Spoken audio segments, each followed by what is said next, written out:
तारकेश्वर महादेव की जय। तारक बम बोल बम। पश्चिम बंगाल के राज्यपाल सीवी आनंद बोस जी, केंद्रीय मंत्रिमंडल में मेरे सहयोगी शांतनु ठाकुर जी, पश्चिम बंगाल विधानसभा में नेता विपक्ष शुभेंदु अधिकारी जी, सांसद अपूर्वा पोद्दार जी, सुकांता मजूमदार जी, सौमित्र खान जी, अन्य महानुभाव, देवी और सज्जनों, 21वीं सदी का भारत तेज गति से आगे बढ़ रहा है। हम सभी ने मिलकर 2047 तक विकसित भारत बनाने का लक्ष्य तय किया है। देश का गरीब, किसान, महिला और युवा ये देश की प्राथमिकता है। हमने निरंतर गरीब कल्याण से जुड़े कदम उठाए हैं, जिसका परिणाम आज दुनिया देख रही है।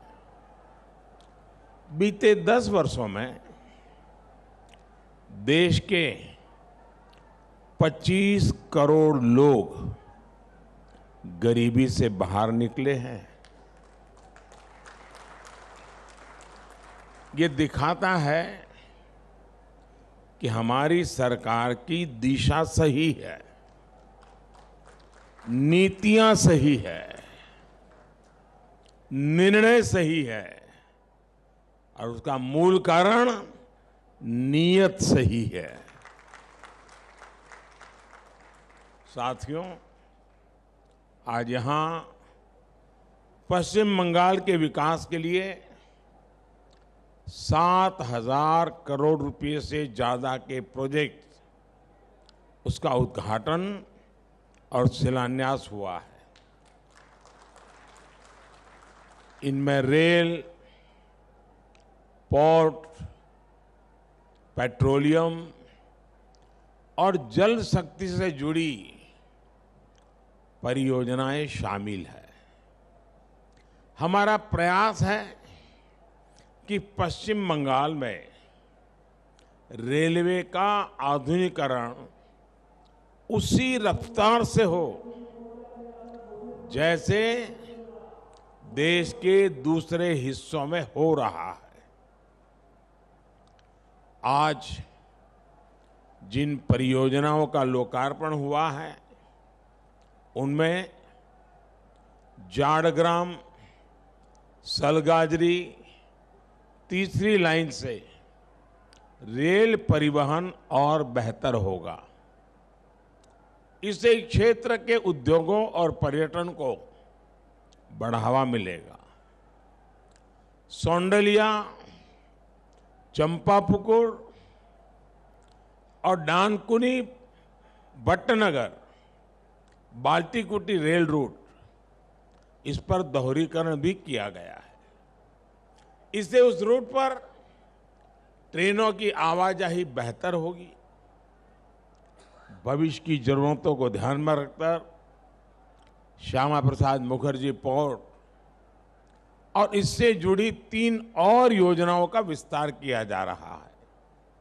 इस पर भी केंद्र सरकार 1,000 करोड़ रुपए से ज्यादा खर्च करने जा रही है। साथियों, भारत ने दुनिया को दिखाया कि पर्यावरण के साथ तालमेल बिठाकर विकास कैसे किया जा सकता है। हल्दिया से बरौनी तक 500 किलोमीटर से ज्यादा लंबी क्रूड ऑयल की पाइपलाइन इसका उदाहरण है। इसके जरिए क्रूड ऑयल को 4 राज्यों बिहार, झारखंड, उड़ीसा और पश्चिम बंगाल से होते हुए 3 अलग अलग रिफाइनरी तक पहुंचाया जाएगा। इससे खर्च भी कम होगा और पर्यावरण सुरक्षा से जुड़ी चिंताएं भी कम होगी। आज जो पश्चिम मेदिनीपुर में एलपीजी बॉटलिंग प्लांट शुरू हुआ है, उसका लाभ 7 जिलों को होगा।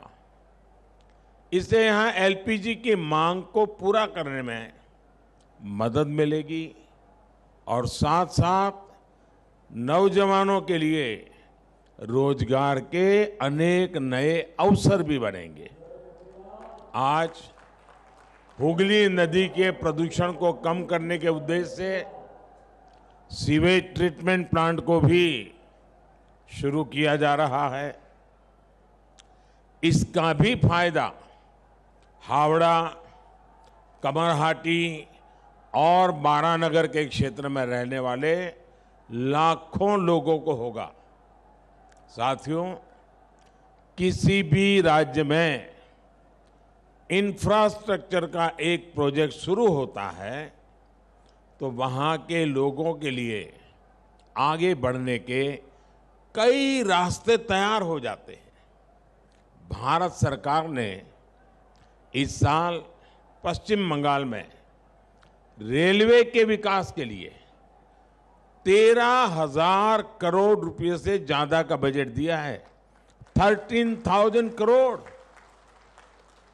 ये राशि 2014 से पहले की तुलना में 3 गुना से भी अधिक है। हमारा प्रयास है कि यहां रेल लाइनों का इलेक्ट्रिफिकेशन, यात्री सुविधाओं का विस्तार और रेलवे स्टेशनों का पुनर्विकास तेज गति से हो।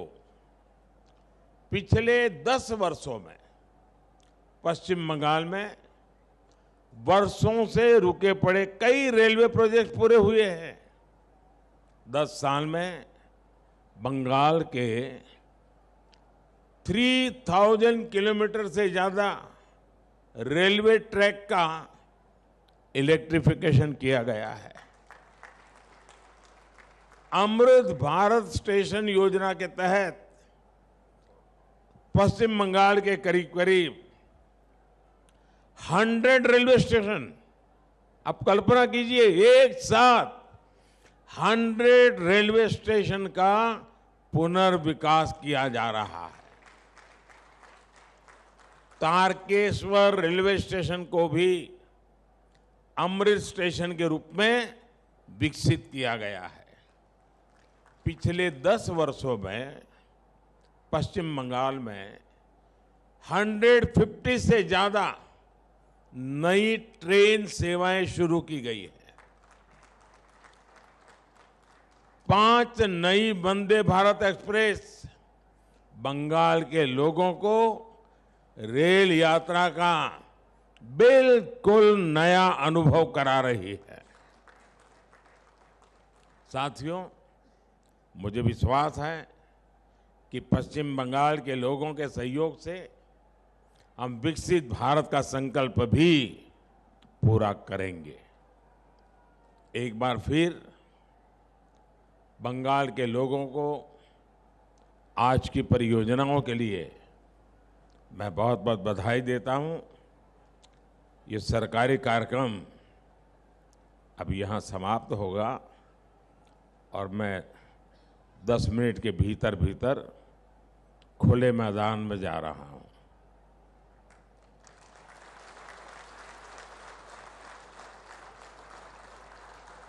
खुले मैदान का मजा भी कुछ और होता है। बहुत सारी बातें आज मुझे कहनी है, लेकिन उस मंच पे कहूंगा।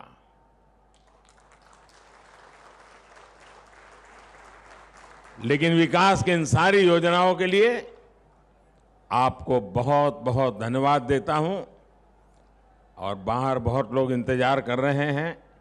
मैं आपसे विदाई लेता हूं। नमस्कार। कोटि कोटि धन्यवाद सर।